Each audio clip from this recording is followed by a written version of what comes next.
من الأمثال المغربية النادرة جئتكم اليوم بهذا المثل الجميل: صنع العويد يولي جويد.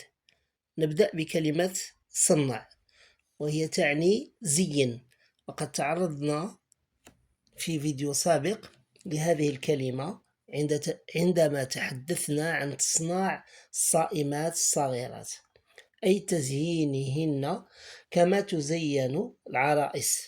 الكلمة الثانية هي العويد، وهي تصغير كلمة عود وهو الحصان. والكلمة الثالثة هي كلمة جويد، وهي تصغير لكلمة جواد، والجواد أفضل من الحصان، فكل جواد حصان، ولكن ليس كل حصان جواد، فالجواد هو الحصان المتميز والأصيل.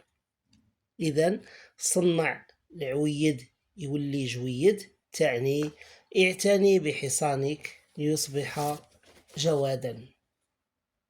وأختم بالصلاة والسلام على سيد المرسلين سيدنا محمد وعلى آله وصحبه أجمعين، والسلام عليكم ورحمة الله تعالى وبركاته.